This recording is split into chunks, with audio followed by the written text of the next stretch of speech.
미주 한인사회 쇼핑 트렌드에 새로운 변화가 시작됩니다.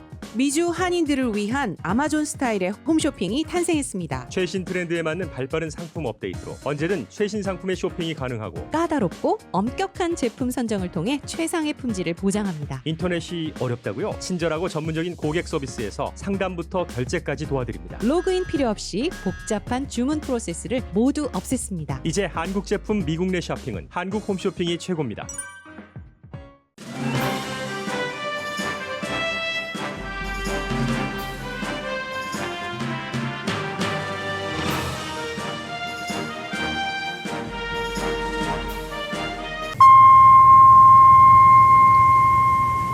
새봄 새희망 라디오 서울이 함께합니다. 강혜신의 오늘의 미국.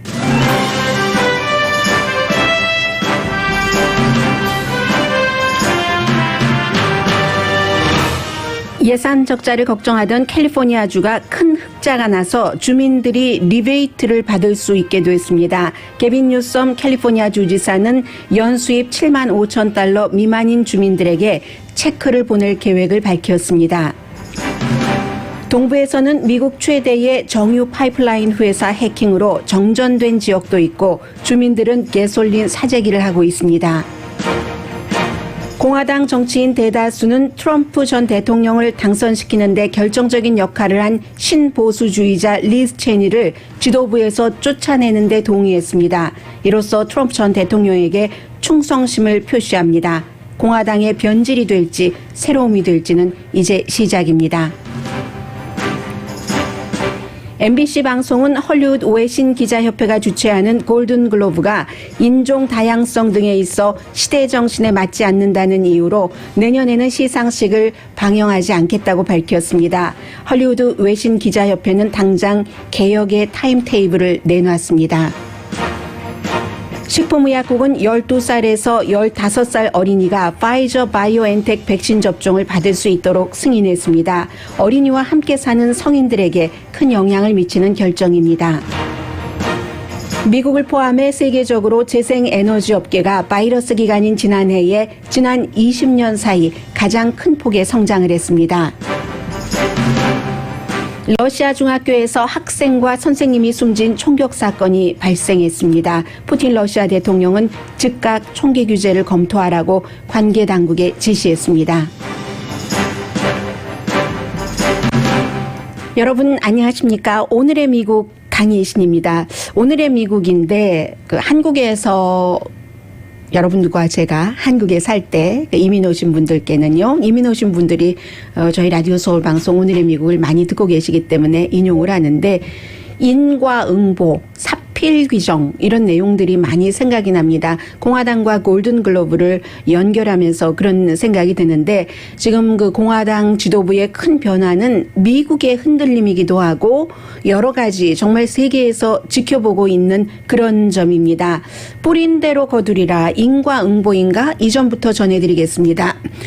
이 리즈 체니에 대한 투표 지도부 서열 3위 그 컨퍼런스 체어에서 내일 거의 쫓겨날 것으로 보이는데 그렇다고 공화당에서 뭐 의원이 아닌 건 아닙니다. 물론 그 지도부에서 쫓겨나고 그리고 와이오밍주에서 선거를 치를 때 어렵게 되겠죠. 그러나 현재로서는 공화당 서열 3위만 내놓게 되는 그런 자리인데 이것을 미국에서 뭐 가장 그 지성인들이 많이 읽는다는 잡지 애틀란틱은 그런 대우를 받을 만하다. 그러니까 요즘 민주당이나 많은 사람들이 그 리즈 체니에 대해서 옳다라고 얘기를 하고 동정심을 갖고 있는 것과는 조금 다른 시각이죠. 결론 부분에 말씀을 드리겠고요. 그래서 오늘은 이 부분을 이제 많은 매체의 뉴스를 정리를 해서 전해드리겠는데 기본적으로 큰 획은 잡지 애틀란틱과 또 그 세계에서 마찬가지로 존중을 받고 있는 이코노미스트를 중심으로 미국의 지금 정치적인 분위기가 이렇게 흘러가고 있는데 다들 왜 그러나 하는 것을 전해드리겠습니다. 케빈 맥카티 공화당 하원 그 대표는 도박을 하는 것이다. 폴리티코가 그렇게 표현을 하고 있습니다. 왜 도박을 해요? 공화당을 위해서? No way. 자신이 다시 전에 하원 의장을 했었던 것처럼 내년에 하원 다수당을 차지해서 하원 의장이 되기 위해서 일단은 트럼프 전 대통령의 도움이 필요하다고 생각을 하는데 이 케빈 맥카티라는 사람이 1월 6일에 의사당 폭동 사건이 있은 뒤에 트럼프 전 대통령에게 책임이 있다라고 리즈 체니와 똑같은 말을 했기 때문에 트럼프 전 대통령이 믿지 않는다는 겁니다. 마알라고에 가서 그렇게 아양을 부리고 했어도 믿지 않기 때문에 그러면 이 지도부를 하나를 제거를 하면은 리즈 체니라는 사람을 트럼프 전 대통령 탄핵에 찬성표를 던졌으니까 제거를 하면 트럼프 전 대통령이 본인도 어여삐 봐주고 그리고 이제 본인이 추구하는 대로 하원 의원들을 공화당을 뭐 대여섯 명만 더 있으면 다수당이 되니까요. 그렇게 해서 다시 한번 하원 의장 자리 대통령 승계 2위입니다. 대통령 유고시 넘버 1이 부통령이고 넘버 2가 하원 의장입니다. 그 자리를 차지하기 위한다는 거고요. 그리고 이제 앨리스 스테파닉 뉴욕주가 지역구인 이 연방 하원 의원이 리즈 체니 자리를 현재로서는 내일인데 이어받을 것으로 알려졌는데 38살밖에 되지 않았습니다.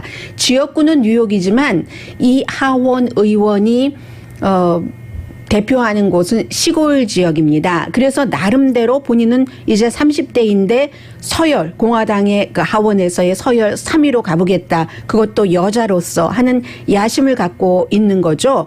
그리고는 이제 공화당에서 그래도 이건 아닌데 우리가 장기적으로는 굉장히 대가를 치를 거야 하는 사람이 주지사급에서는 레리 호건 메릴랜드 주지사나 연방 하원 의원으로서는 아담 켄징어 정도 그리고 이제 상원에서는 역시 그 리즈 체니를 제외하고는 유일한 그 공화당에서 여성으로서 지도부에 속했던 아이오와가 지역구인 조니 어니스트 의원이 그 리즈 체니를 그 보호를 하는데 뭐라고 얘기를 하냐면 방어를 하는데 공화당이야말로 취소문하다.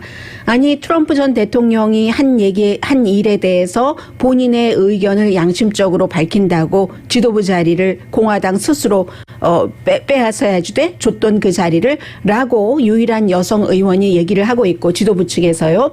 그리고는 이제 밋 롬니 이 정도입니다. 지금 중심은 두 사람이에요. 주인공은 체니와 그리고 체니의 자리를 이어받고 싶어하는 스테파닉 두 사람인데 체니는요. 지금 뭐 공화당은 그러니까 보수의 가치 이런 거 안 따지는 거예요. 보수의 가치를 생각을 하면 체니를 둬야지 되는데 왜냐하면 스테파닉 의원은 보수의 가치와는 굉장히 거리가 멀기 때문에 그런데 지금 공화당은 트럼프에게 충성을 하느냐 안 하느냐만 보기 때문인데 그렇기 때문에 이제 리즈 체니가 워싱턴 포스트에 기고문을 써서 역사가 보고 있다. 아주 장엄한 표현을 했습니다. 경고를 한 거죠. 그 경고는 거창하지만 공화당의 방향은 지금 그렇지 않게 갈 것 같습니다. 그러면 이것은 결국은 이코노미스트의 지적은 미국의 민주주의가 건강한가 건강하지 않은가의 척도가 된다는 거예요. 그래도 그나마 공화당과 이것도 지금 뭐 제3당이 있어야지 된다고 얘기를 해왔지만 공화당과 민주당이 서로 앞서거니 뒤서거니 하면서 때로는 협상도 하고 해서 미국의 뭔가를 이뤄냈는데 지금 공화당이 전혀 새로운 분야로 트럼프 DNA로 가게 되면은 미국의 민주주의를 어느 나라가 존중하게 될 것인가 하는 게 이제 영국에서 보고 있는 거고요. 리즈 체니는 귀족 맞습니다. 공화당에서는 귀족이에요. 아버지가 딕 체니고 본인도 이제 아버지가 부통령이었을 때도 역시 이제 뭐 국방부, 국무부 이런 거 관련 일들을 많이 했었고요. 신보수주의입니다. 말 필요 없어요. 투표 기록이 이런 모든 것들을 증명을 합니다. 그런데 다만 1월 6일 이후에 트럼프가 졌다. 이것은 부정선거가 아니다. 그리고 입 다물기를 거절함으로 인해서 그 자리에서 쫓겨나게 되는데 공화당의 많은 의원들은 사실은 그 속으로는 이게 부정선거가 아니었다는 것을 부정선거가 미국에서 일어날 수 없다는 것을 알면서도 본인들의 정치적인 야망과 그 정치력을 계속 유지하기 위해서 그냥 말을 안 하고 있거나 애매하게 말하거나 하는 것인데 여기서 체니가 당당하게 이거 부정선거가 없었다. 트럼프가 빅라이 하는 거다. 미국 민주주의에 방해가 된다라고 계속 얘기를 하니까 공화당 의원들은 자신들은 그렇게 생각하면서도 하지 못하는 얘기를 다른 사람이 하는 것을 존중하는 게 아니라 아주 고깝게 생각을 한다는 겁니다. 아무튼 그런 거예요. 그래서 지금까지 이 체니가 얼마나 보수주의였는가 하는 것은 투표가 말해주고 있기 때문에요. 반대로 이 지금 제 서열 3위가 될 그 여성 엘리제 스테파닉 의원은 트럼프가 대통령이었을 때 공화당으로서는 아주 작은 퍼센티지예요. 77%만 트럼프 정책에 찬성표를 던졌습니다. 그리고 트럼프 전 대통령이 의회를 통해서 유일하게 성공한 안이 있다면 세금 감면안이었습니다. 이 세금 감면안에 스테파닉 의원은 반대표를 던졌습니다. 그에 비해서 리즈 체니는 트럼프 전 대통령이 하는 그런 것과 방향을 92.9%, 93% 같은 방향으로 갔어요. 그런데 지금 공화당 의원들이 체니가 아니고 스테파닉이다 하는 것은 트럼프가 스테파닉을 원하기 때문에 스테파닉이 그 전에는 트럼프 전 대통령과 많이 다른 길을 갔으면서도 1월 6일 이후에는 애리조나 지금 뭐 재검표하는 거 지지하면서 부정선거 다 하고 트럼프가 대통령이다라고 얘기를 해주기 때문에 그게 유일한 겁니다. 그런데 애리조나 지금 재검표하는 것이요. 왜 부정선거라고 하는지 여러분 아마 잊으셨을 거예요. 너무 많은 뉴스가 있었기 때문에. 왜 뭐 코리안 에어라인이 뭐 투표를 실어다가 그쪽에 뿌렸느니 마리포사 카운티 이런 얘기 많이 들으셨죠? 유튜브 등등을 통해서 그 케이스입니다. 아시아에서 투표함 같은 것들이 무더기로 와서 뭐 중국 사람들이 조정을 해서 그래서 이게 바이든 표가 너무 많이 나왔다 하는 것을 지금 재검표로서 확인을 한다는 얘기예요. 이것을 스테파닉 의원이 지지를 하기 때문에 공화당 의원들은 스테파닉 의원이 서열 3위가 돼야지 된다고 하고 그 이유는 트럼프가 그렇게 하고 있기 때문에 그러는 겁니다. 리즈 체니는요. 아빠처럼 딕 체니처럼 그 이라크 전쟁에 대해서 지금도 하나도 잘못이 없다고 얘기를 합니다. 이게 신보수주의의 대표적인 그 주장이죠. 그리고 미국의 고문 프로그램도 지지했습니다. 리즈 체니는. 그 고문이 이제 뭐 국무부에서 그 조지 부시 전 대통령의 법률 자문을 하다가 뭐 버클리도 갔다가 스탠포드에도 갔다가 뭐 챕만에도 갔다가 지금 다시 그 캘리포니아 북부에서 교수를 하고 있는 존 뉴 코리안 아메리칸 그 사람이 이거는 뭐 고문은 합법이야라고 얘기를 하는 거기도 지지를 했었던 사람입니다. 국제법상은 고문은 전쟁 포로에 대한 고문은 안 되는 거고요. 그 정도로 보수적이었는데 갑자기 이런 리즈 체니를 민주당이 좋아하는 겁니다. 공화당이 지금 저렇게 분열되고 있다. 이 말이 되느냐 하는 형태로 지금 민주당은 얘기를 하는 것이고 리즈 체니는 공화당의 원칙을 지키는 사람 아닌가 용기가 있는 사람 아닌가 거짓을 거짓이라고 말할 수 있는 애국심이 있다. 그런데 공화당은 애국심이 있는 리즈 체니를 버리고 사교 집단처럼 트럼프 교회 교주 트럼프를 예를 신봉하기 위해서 리즈 체니를 내버리려고 하고 있다. 이게 지금 민주당이 얘기를 하고 있는 거예요. 바이든 대통령은 지금 공화당이 이런 형태로 뭐 미래가 좋지 않을 것으로 보는 거예요. 그렇게 해서 공화당이 약해진다면 미국 민주주의에 건강하지 않다라고 얘기를 했습니다. 양당이 힘이 비슷비슷하게 가야지 미국이 세계 지도자적인 위치에서도 그렇고 미국이라는 나라의 운명에 좋다는 거죠. 그런데요. 불과 몇 개월 전에 공화당 연방 하원 서열 3위인 리즈 체니 의원은 아주 그 강한 그 정치인들에게 비유가 돼서 마가렛 대처 영국 전 총리에게 비유가 됐었습니다. 그만큼 이제 떠오르는 그 스타였는데 불과 몇 개월 만에 리더십이 흔들리고 의석도 위험해서 어쩌면 선거에서도 져서 본인이 그 뭔가 그 공화당이 아닌 지금 공화당의 성격이 아닌 후보를 지지하는데 자신의 많은 시간을 쏟을 수 있을지도 모릅니다. 얼마나 아이러니해요. 공화당으로서는 내부에서 내부의 지도자를 내침으로써 내부의 새로운 강한 그 귀족, 그 공화당 귀족의 적을 만드는 게 지금 공화당이다라고 보고 있는 거죠. 트럼프 전 대통령의 입장은 딕 체니도 그렇고 리즈 체니도 그렇고 또 부시도 그렇고 전부 맥케인이나 숨진 존 맥케인 상원 의원이나 현 밋 롬니 상원 의원이나 이 자신을 한 번도 지지하지 않는 것을 싫어하죠. 이 사람들이 전부 결코 트럼프라는 사람을 미국의 대통령으로서 받아들일 수 없는 선배 정치인들이 그런 것들을 아주 지독하게 싫어하면서 제 선배 가운데는 후배인 리즈 체니를 1월 6일에 의사당으로 진격하라라는 연설을 하면서 제거해야지 된다. 리즈 체니는 제거해야지 된다고 연설을 했습니다. 그런데도 불구하고 의사당 사건이 일어나고 불과 얼마 지나지 않은 탄핵 재판이 있고 나서도 뭐 이런 분위기가 공화당에서 이어졌어요. 리더십을 지켜줬죠. 리즈 체니의 서열 3위 리더십을 지켜줬습니다. 그때는 케빈 맥카티도 그랬어요. 리즈 체니랑 똑같은 얘기를 하면서 의사당에 트럼프 지지자들이 들어갔다. 폭도였다라고 얘기를 하면서 안티파나 블랙 라이브스 매터 시위대가 아니다라고 얘기를 하면서 그땐 그랬는데 분위기를 보니까 내가 지금은 트럼프를 잡아야 미래의 공화당 같은 것은 생각할 것도 없이 당장 그래야 내년 선거에서 이겨서 내가 연방 하원 의장이 된다 하는 것을 이제 케빈 맥카티 같은 다른 공화당 사람들이 주장을 하는 것이고 현재의 상태에서 보면 리즈 체니가 외로울 수 있죠. 공화당에서. 그런데 그 외로움이 미국의 민주주의를 대변하는지도 모른다. 이코노미스트의 표현입니다. 민주주의 상태의 척도일지 모른다라고 표현을 했어요. 의회 연설을 할 때 바이든 대통령이 이제 처음으로 이 팔꿈치를 부딪히는 인사를 했잖아요. 공화당으로서. 그런 것도 공화당 의원들이나 공화당 유권자들이 리즈 체니에게 고개를 절레절레 내두르게 하는 그런 일이었는데 리즈 체니는 그 일에 대해서 비난이 있자 트윗에서 얘기를 했습니다. 우리는 적은 아니다. 의견이 다른 거지. 공화당이나 민주당이나. 나는 항상 예의 바르게. 그러니까 이것은 대통령에 대한 예의라고 보시면 되겠죠. 그리고 뭐 공손하게 예의 바르게 정직하게 그렇게 정치를 하는 것을 원한다. 당이 다르다고 적은 아니다. 우리는 다 미국인이다. 이런 얘기를 했고요. 그러나 그런 얘기나 그런 분위기가 어쩌면 리즈 체니의 아버지인 딕 체니나 아니면 바이든 시대 딕 체니가 바이든과 같이 이제 의정 활동을 했었으니까는요.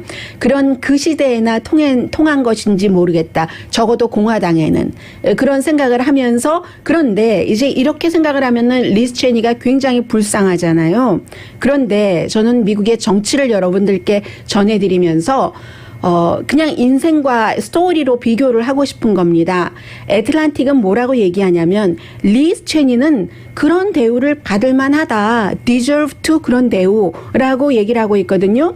왜냐하면 1월 6일 이전에는 트럼프를 비난하는 사람이 아니었으니까. 의사당 사건이 일어나고 이건 너무나 대단한 거다. 여기서 어떻게 강하게 나가서 본인은 신념을 지키는 것일 수도 있지만 그렇게 하는 게 정치적으로 유리하다고 판단을 했을 수도 있겠죠. 리즈 체니로서는. 그러면서 1월 6일 이전에는 리즈 체니도요. 입만 열면 민주당은 사회주의자의 당이다라고 얘기를 했고 그리고 이제 특히 오바마 시대의 리즈 체니 의원은 팍스뉴스의 아주 단골 손님이었어요. 팍스뉴스에 출연해서 당연히 뭐 고문 이런 얘기도 했고 특히 오바마 대통령이 지하드, 성전을 하는 그 무슬림의 그런 지하드에 대해서 동정심을 갖고 있다. 이제 그런 데서 오바마가 뭐 무슬림이야, 그 이슬람교 신자야 하는 되지도 않는 음모론이 나오는 거잖아요. 그렇게 얘기를 상당히 많이 했었고 그렇기 때문에 오바마 시대 그 당시에 우선 백인들이 요즘에 이제 백인 우월주의를 보시면은 아시겠지만 백인들은 흑인들이 자신의 대통령이었다는 것을 절대로 용납할 수 없었던 백인들이 너무너무 많은 그런 인종적인 문제가 하나 있는 데다가 그리고 리즈 체니 같은 사람이 당시에 뭐 무슬림에 대해서 동정심을 갖고 있어. maybe 모든 인간에 대해서 동정심을 갖고 있을지는 모르죠. 오바마가. 그리고 모든 인간은 모든 인간에 대해서 동정심을 갖는 것이 이상적일 수도 있고요. 그래서 이제 그럴 수도 있어 라고 얘기를 하면서 당시에 공화당이 무슬림에 대해서 굉장히 적대감을 가졌습니다. 그리고 무슬림에 대해서 적대감을 갖는 것들이 이제 점점 퍼지면서 소수인종에 대해서 종교라든가 소수종교라든가 소수인종의 권리를 상당히 무시하게 됐고 그러한 점들이 트럼프라는 괴물을 대통령으로 미국의 지도자로 탄생시켰다라고 애틀란틱은 선언을 합니다.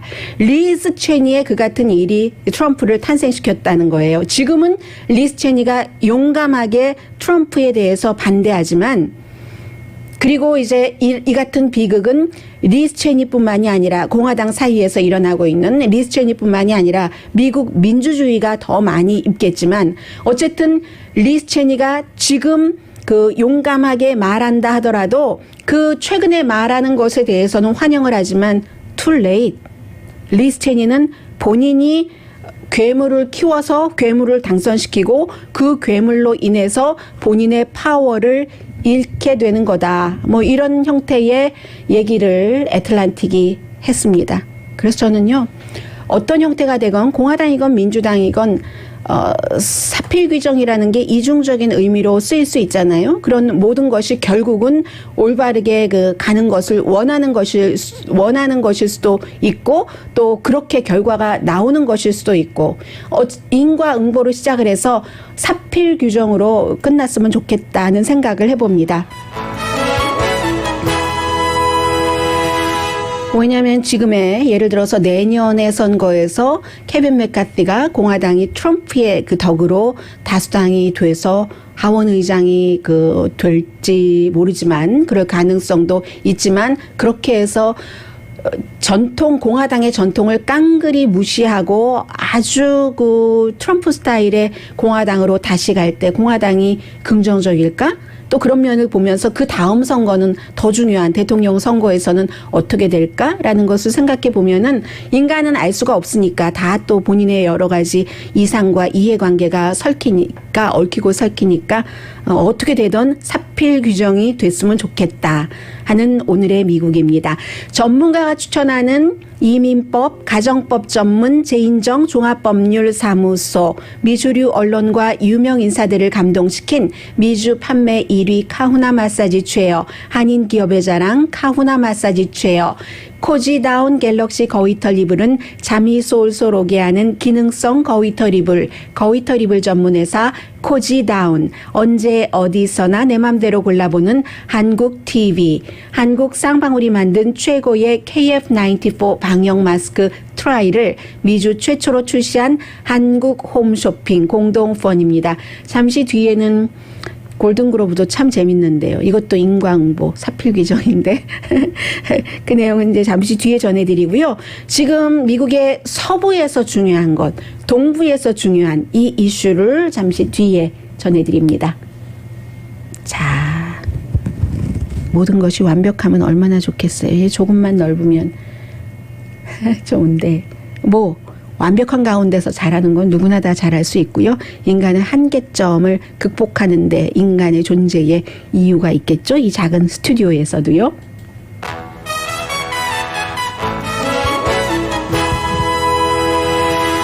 라디오 서울 방송 오늘의 미국 듣고 계십니다. 네, 캘리포니아주가 지난해에 이제 팬데믹 때문에요, 얼만큼이 적자일 것이다라고 예상을 했냐면 500억 달러 정도는 우리가 적자를 볼 것이다. 더군다나 이제 캘리포니아주의 경우는 굉장히 락다운을 빨리 했고 많이 했기 때문에 그렇게 예상들을 했습니다. 그런데 인간의 예상이라는 것이 항상 변수에 의해서 전혀 다른 방향으로 나오는 케이스가 많죠. 적자가 아니라요, 500억 달러 적자가 아니라 757억 달러 예산 흑자를 봤습니다. 왜냐하면 두 가지 이유 때문에 그래요. 하나는 연방정부에서 코로나 바이러스 사태 때문에 각 정부에서 뭔가 좀 숨을 쉬어야 된다 하고 지원금을 줬고, 그 지원금이 얼마든가요? 연방에서 꽤 많던데요. 연방에서 제가 적어놨는데 어디다가 적었나요? 네, 그렇고 어쨌든 그런데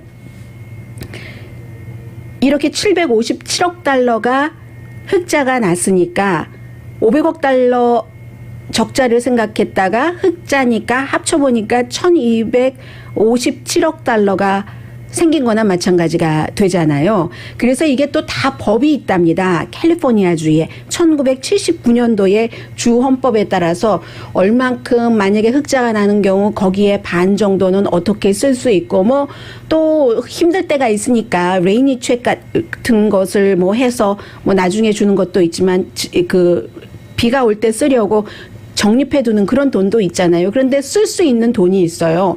거기서 이제 어떻게 쓰느냐 하는 것도 규정은 정해놨겠지만 주지사의 그 권한이 있는 겁니다.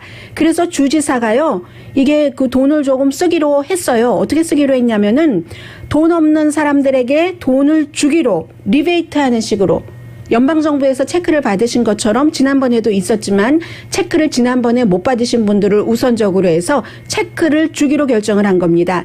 연방정부 보조금이 270억 달러나 됐네요. 500억 달러 적자를 예상하고 정부에서는 그렇게 계산을 했겠죠. 연방정부에서 얼만큼을 주면 나머지는 어떻게 메우나 했는데 뭐 테크놀로지 업계 뭐 재택근무했으니까 괜찮았죠. 그리고 이제 그 자본소득세 같은 캐피털 게인 같은 것들이 많이 사람들이 주식을 해서 한 것, 뭐 양도소득세 같은 것이 예상보다 굉장히 많이 거쳤거든요. 그렇기 때문에 돈을 나눠주겠다. 물론 의회가 돈 쓰는 것은 다 허락을 해야지 됩니다. 그런데 이런 때는 캘리포니아 게빈 뉴섬 민주당 주지사의 의회가 뭐 상원 하원 전부 민주당이기 때문에 민주당 의원들도 지지를 하고요.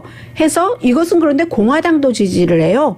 야당인데도 불구하고 이 지지를 해서 주지사의 계획에 따르면 7만 5천 달러까지 1년에 버는 사람 가운데 지난번에 이제 뭐 캘리포니아주에 경기부양책 못 받으신 분들 계시죠? 그런 분들부터 우선 600달러씩 드리고 나머지 분들 드리고 어디서 계산해 놓은 거 보니까 캘리포니아 주민 뭐 3분의 2 정도는 받는다고 하던데요. 그리고 또 있어요. 추가로 500달러를 7만 5천 달러 미만인데 자녀가 있으신 분 이런 분들은 이제 1,000불보다 더 받으시네요. 그리고 또 캘리포니아주의 특성으로 그동안 세금은 내면서 팬데믹 기간 중에 일자리 잃어버리고 정부의 지원은 받지 못하고 연방정부의 지원도 그랬던 서류 미비자에게도 500달러씩 드리겠다. 이것은 거의 그 확정적인 겁니다. 뭐 액수에는 약간의 변화가 있을 수 있을지 모르겠으나 어쨌든 말씀드린 것처럼 주지사 결심했죠.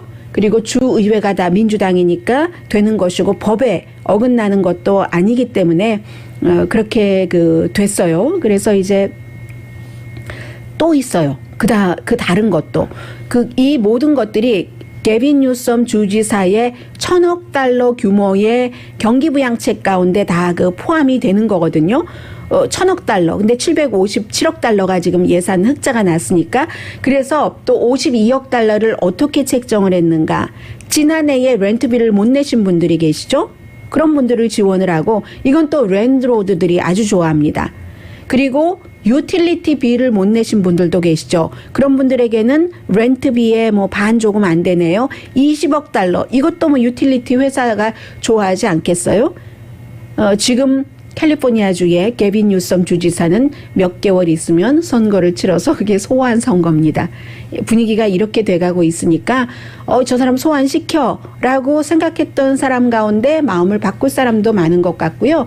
그리고 이제 소환 선거가 있어서 50% 이상이 찬성을 해야지만 소환이 되는데 그리고 나면 누구를 남은 기간 동안 내년에 또 정말 선거, 진짜 선거가 있지만 남은 기간 동안 주지사를 누구로 할 것인가. 이게 지금 공화당이 소환해야 된다고 주장을 하는 거잖아요. 그런데 이제 공화당 가장 잘 알려진 그 후보는 성전환자 후보입니다. 공화당인데도요. 그래서 공화당은 그런 딜레마에다가 여기에 지금 게빈 뉴섬이 딱 돈을 준다고 하니까 주민들은 돈 주는 주지사를 제일 좋아합니다. 그리고 국민들은 돈 주는 대통령을 제일 좋아합니다. 그게 지금 여론조사 나온 것 보니까 뭐 바이든 대통령이 뭐 93% 정도 지지율이 지금 나왔다 하는데 그게 왜 그러냐면 꼭 민주당만 지지하는 게 아니라 공화당 가운데서도 지금 몇 번의 경기부양책 지원금을 받고 나서 이 바이든을 지지하는 사람들이 생기게 되는 겁니다. 제가 이 63% 지지율이 어느 여론조사 결과인가 하는 것을 한번 보겠습니다. AP군요. AP가 여론조사를 한 결과입니다. 그리고 또 이제 그 파이프라인 동부에 가솔린, 전력, 이런 것에 아무튼 거의 반을 차지하고 있다고 하니까 하루에 1,000만 갤런의 그런 것을 공급을 하는 5,500마일에 걸쳐서 쭉 그 수송로가 있어서요. 그렇게 하는 그 코로니얼 파이프라인이 문제로 인해서 어제 동부 지역에서 이거 가솔린 없어지면 어떡하지 하고 사재기하신 분들이 굉장히 많고요. 우선 현상부터 말씀드리자면요. 버지니아 쪽에는 지금 정전이 많이 일어나고 있습니다. 7.6% 그 버지니아 지역 주민의 정전이 일어났고, 그리고 버지니아, 플로리다, 알라바마 이런 곳 그 주유소는 사재기 때문에 지금 완전히 패닉인 경우가 많고요. 전국 그 가솔린 값은 그래서 이제 며칠 사이에 2014년 이후에 최고 갤런당 $2 99센트, 캘리포니아주는 지금 $4 넘어요. 지역에 따라서 차이가 있지만 이런 상태입니다. 그러면 언제쯤이면 괜찮아지는가? 이번 주말경이면 우리 다 괜찮을 것 같다. 파이프라인, 메인라인까지 괜찮아질 것 같다라고 얘기를 하는데, 그것은 돼봐야지 되는 것이고 그보다 빨리 될 수도 있고요. 아직 모르는데, 국가적으로는 이 문제를 이렇게 봐야지 되는 거죠. 이게 이제 랜섬웨어 공격이거든요. 그 해킹을 한 게 다크사이드라는, 바이든 대통령도 어제 이건 러시아 그룹이 한 거야. 러시아에서 이렇게 얘기를 하는데, 다크사이드가 그 랜섬웨이브 공격을 했다는 것은, 랜섬웨어 공격을 했다는 것은 랜섬이잖아요. 돈 내놔라는 거예요. 본인들이 아주 클리어하게 공격당한 사람들에게 알려줍니다. 우리는 사회를 혼란시키는 게 목표가 아니다. 돈이 목표다. 해서 지금까지 이 다크사이드가 공격한 것은 대체로 한 20억 달러에서 200만 달러, 20억이 아니라 20만 달러에서 200만 달러 정도를 요구한다고 하거든요. 지금 미국에서는 이 파이프라인 회사가, 그 콜로니얼 파이프라인 회사가 돈을 줬는지 안 줬는지 알 수 없다고 하는데, BBC 방송은 목요일에, 이제 금요일 주말에 사건이 일어났는데 목요일에 협상을 했다. 그 공격의 주체와 이렇게 얘기를 하는데 확실치는 않아요. 그래서 연방 정부가 관계기관과 정부, 미국에서 가장 큰 정유 생산 파이프라인 그 수송 회사이기 때문에 여러 가지를 얘기를 하고 있는데, 문제는 이게 기간 산업이기 때문에 이 회사와 비슷한 다른 회사도 그렇고 도시도 그렇고, 이거 어떡하지? 유틸리티 회사들이 다른 회사들과 마찬가지로 어떠한 그 테크놀로지를 활용을 하는 것을 지난 몇 년 동안 굉장히 활발하게 했거든요. 그런데 이게 테크놀로지를 확 잡아놓고 나면은 이렇게 취약한 점이 생기는 겁니다. 그런 그 해킹하는 곳이 굉장히 많기 때문에요. 그래서 이제 이런 부분이 어떻게 될지 모르고, 그리고 러시아를 생각을 하는 거잖아요. 예를 들어서 최악의 경우는 러시아 정부가 지난번에 솔라윈즈 그 해킹 공격을 한 것처럼 그로 인해서 미국은 제재를 했는데, 이번에는 그냥 몇십만 달러에서 몇백만 달러 정도를 요구하는 랜섬웨어 공격하는 주체를 시켜서 미국을 떠본 건가? 이런 생각도 하게 되고요. 기간 산업에 대한 아무튼 그 최대의 공격으로 보고 있기 때문에 정부 차원에서는 그런 면에서 굉장히 중요합니다. 잠시 뒤에 이제 새로운 추세 전해드립니다.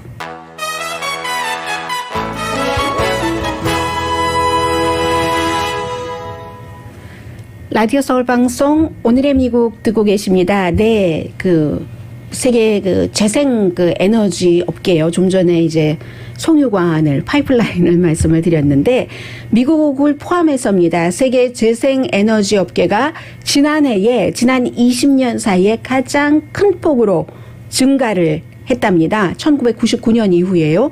그러면 팬데믹 기간이기 때문에 모든 산업이 위축됐다 하는데도 불구하고 재생 에너지 업계는 그렇게 성장을 했다는 것이기 때문에 결국은 이것도 미래의 표준이다. 지금 디지털 화폐를 많이 얘기를 하고 있는데, 미래의 화폐라고, 재생 에너지가 미래 에너지의 표준이라는 새로운, 이게 이제 뉴 노멀로 자리를 이미 잡아가고 있는 겁니다.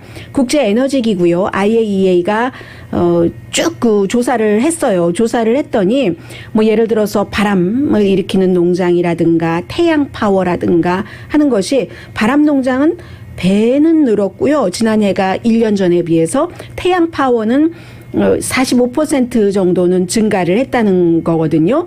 그러니까는 이게 그 팬데믹 이전보다 팬데믹 이전이라는 것이 곧 1년 전을 얘기를 하는 것이고요. 해서 클린붐이라는 것이 정말 전례가 없는데 이런 일들은 왜 일어나는가? 왜냐하면 사업체와 정부가 클린 에너지를 요구하고 있기 때문에 그렇기 때문에 이제 이게 새로운 노멀이 된다 하는 얘기입니다. 그리고 이제 요즘에 뭐 캘리포니아주에서도 뭐 체크 준다고 하고 연방 정부도 지금 정부 차원에서 또 다른 그 체크에 대해서 의논을 하고 있는데요. 그럴 때마다 많은 사람들이 그 하는 얘기가 그러니까 일들을 안 하지 이게 사회주의야라고 얘기를 하는데 지난해에요. Institute for Policy Studies라고 이런 그 정책에 대해서는 잘 그 알려진 분석을 하는 그런 곳입니다. 여기서 이제 리포트를 한 것을 보니까 S&P 500 회사 가운데서 100군데 회사를 추렸습니다. 이 100군데 회사는 S&P 500에 속하는 회사이긴 하지만 직원의 봉급이 가장 적은 회사예요. 그랬더니 이런 회사의 CEO의 연봉은 지난해에 29%가 인상이 돼서 1,530만 달러더라. 연봉이. 그럼 뭐 한 달에 뭐 150만 달러 정도 버는 건가요? 그렇게 되는데 한 달이요. 1년 아니고요. 그런 회사의 중간 직원의 평균 연봉, 아니 그냥 보통 전체로 합쳐서 평균 연봉은 3만 달러도 안 돼요. 누구는 150만 달러인데 1년에. 그러면 2,800달러, 3,000달러도 안 된다는 거잖아요. 여기서 세금 떼면은 뭘로 생활하나요? 대도시 같은 경우에 2%가 인상이 돼서 CEO는 29%, 그냥 일반 직원은 2% 해서 그러면 아랫사람까지 다 하지 말고 중간 정도 봉급을 받는 중간 간부 정도 중간 그 연으로 연봉을 하면은 그래도 5만 달러 아래라는 겁니다. CEO의 평균 연봉은 1,530만 달러가 됐고 29% 인상과 2% 인상이에요. 그러면 14배, 14.5배 차이가 나는 거죠. 배로. 돈으로는 엄청나게 차이가 나고요. 그렇기 때문에 바이든 대통령이 얘기를 했어요. 연방 실업수당을 일자리를 찾지 않는 사람은 못 받을 수 있다. 그런데 언제나 그래왔었던 것이죠. 그 부분은 실업수당을 받을 때 내가 일자리를 찾고 있어 하는 증명을 늘 하고 뭐 서류를 써서 보내고 하지 그냥 주진 않잖아요. 물론 그 많은 것들에 어떤 그 배드 애플은 항상 섞이기는 하지만 그런 부분이 있고요. 그리고 이제 그 골든글로브에 대해서 조금 말씀을 드리겠습니다. 골든글로브는요. 수십 년 동안 이 골든글로브 헐리우드 외신기자협회가 주는 영화상이잖아요. 아카데미를 예고를 한다고도 하는. 그런데 수십 년 동안 경고를 받았는데도 뭐 여러 가지 부정부패도 있고 특히 인종의 다양성이 전혀 없다는 겁니다. 이 아프리칸 아메리카는 한 명도 없다는 거예요. 이 골든글로브 그 상을 주는 사람들 심사위원들 가운데서. 그렇기 때문에 쇼 호스트들은 최근에 몇 년 동안 골든글로브를 보면은 오프닝에서 벌써 야 이거 너무 와이시야 너무 하얘 이런 그 조크를 많이 했거든요. 남자 진행자건 여자 진행자건. 그러다가 결국은 어제 MBC 방송이 지난 수십 년 동안 골든글로브를 중계를 했는데 우리 안 한다. 일단 내년에는 안 한다라고 선언을 했습니다. 앞서 말씀드린 것처럼 그런 것들이 충족되지 않기 때문에. 그리고 요즘은 뭐 아마존, 넷플릭스, 워너미디어 뭐 많죠. 훌루 이런 데 많은데 적어도 앞서 말씀드린 세 군데에서는 우리도 이 헐리우드 외신기자협회와 일하지 않겠다라고 얘기를 합니다. 그럼 막강한 거예요. 극장을 아직도 사람들이 가기를 꺼려하기 때문에 스트리밍으로 넷플릭스, 아마존 등을 통해서 뭐 워너미디어 등을 통해서 돈을 내고 영화를 보는 사람들이 많은데 아무튼 이런 것도 우리 헐리우드 외신협회는 너무 시대정신이 아니야. 지금이 어느 시대인데 하면서 일하지 않겠다고 하고요. 그리고 탐 크루즈는 골든글로브 트로피를 3개를 받았는데 다 반납했어요. 내가 이거 갖고 있는 게 망신이지 하면서 반납을 했는데 이런 일들이 어떻게 생기게 됐느냐 하면은 로스앤젤레스 타임스가 이 헐리우드 외신 기자협회 골든글로브가 얼마나 이제 부적절하고 부정부패도 있고 상을 주는 데 있어서 이 인종차별적인가, 너무 하해요, 너무 하해요, 이런 것을 폭로한 뒤에 일어난 일입니다. 그래서 이제 그 골든글로브는 그러니까 당장 우리 바꾸겠어요. 뭐 소수 인종도 많이 넣고 이 아프리칸 아메리칸도 넣고 하고는 딱 그 타임테이블을 줬고요. 그러니까 MBC 방송이 그래? 그러면 내년은 일단 안 하고 하는 거 봐서 후년에는 방영할까 하는데 MBC 방송도 골든글로브 시청률이 높으면 이렇게 얘기 안 하죠. 시청률이 점점 낮아지니까. 또 시청률이 낮아지는 이유가 바로 이런 이유이기도 해요. 블랙 라이브스 매러 이후에는 많은 사람들이 뭐 영화나 이런 데 있어서의 다양성을 굉장히 요구했고, 그러므로 아카데미 시상식에서 뭐 클로이 차오나 그 중국 감독이나 윤여정 씨가 감독상 또 배우상을 받았을 때 사람들이 뭐 늦었지만 축하하네 뭐 이런 얘기를 하고 있잖아요. 뭐 중국 감독 받기는 했지만 과거에도 여성이니까, 아시안계 여성이니까. 그렇기 때문에 이 골든글로브는 그나마 조금 그 빨리 그 수습을 빨리 하고 있다, 이런 그 지적도 나오고 있습니다.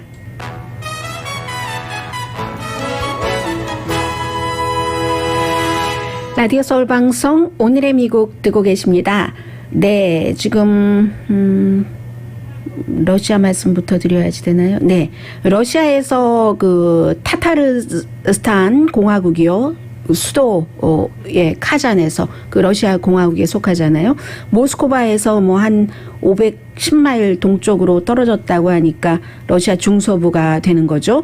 여기서 이제 중학교에서 19살, 용의자가 원래 2명이었는데 아마 이 학교 전에 다녔던 그 학생 출신으로 파악을 하고 있는데, 한 명은 사살된 것인지 어쨌든 숨졌고 한 명은 체포가 됐습니다. 그래서 러시아 당국이 테러리스트가 체포됐다고 했는데, 체포되기 전에 7명의 학생을 살해했고 1명의 아마 여교사인 것 같아요. 총으로 살해를 했습니다. 총은 바로 이 그 체포된 용의자 이름으로 돼 있었고, 그러자 러시아에서 학교에서 총격 사건이 일어나는 일이 흔한 일이 아니거든요. 블라디미르 푸틴 러시아 대통령이 바로 총기법을 리뷰하겠다고 했고, 이게 조금 미국과 다른 거죠. 그리고 또 러시아만의 독재적인 성격이 있기 때문에 가능한 것인데, 최근에는 이제 학생들이 이렇게 총격 사건을 가끔씩 일으키기 때문에 당장 그 러시아의 블라디미르 푸틴이 국민에게 그 대통령의 역할을 하기도 해요. 러시아 대통령으로서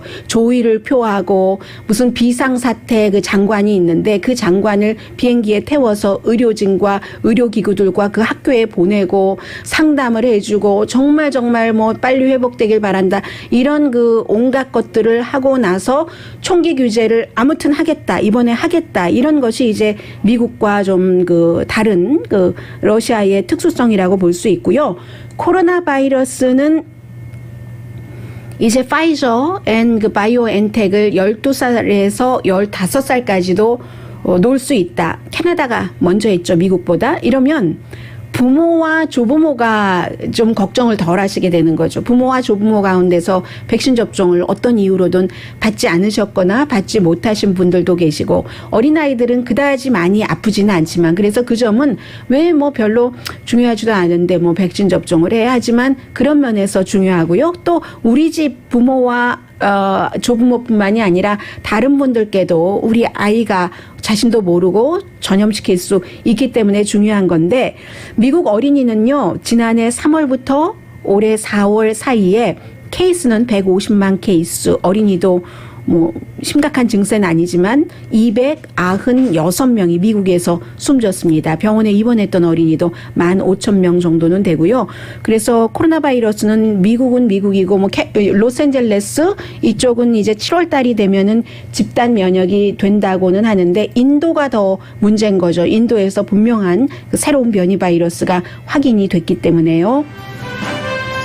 오늘의 미국은 전문가가 추천하는 이민법, 가정법 전문 제인정 종합법률사무소, 미주류 언론과 유명 인사들을 감동시킨 미주 판매 1위 카후나 마사지 체어, 한인 기업의 자랑 카후나 마사지 체어, 코지다운 갤럭시 거위털 이불은 잠이 솔솔 오게 하는 기능성 거위털 이불, 거위털 이불 전문회사 코지다운, 언제 어디서나 내 맘대로 골라보는 한국 TV, 한국 쌍방울이 만든 최고의 KF94 방역 마스크 트라이를 미주 최초로 출시한 한국 홈쇼핑 공동폰이었습니다.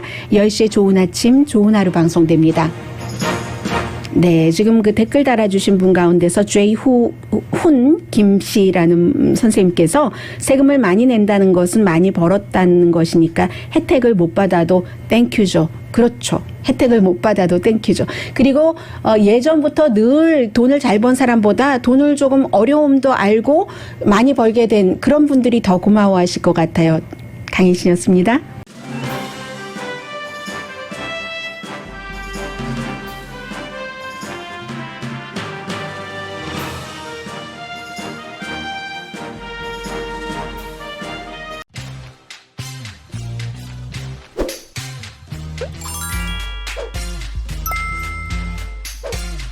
you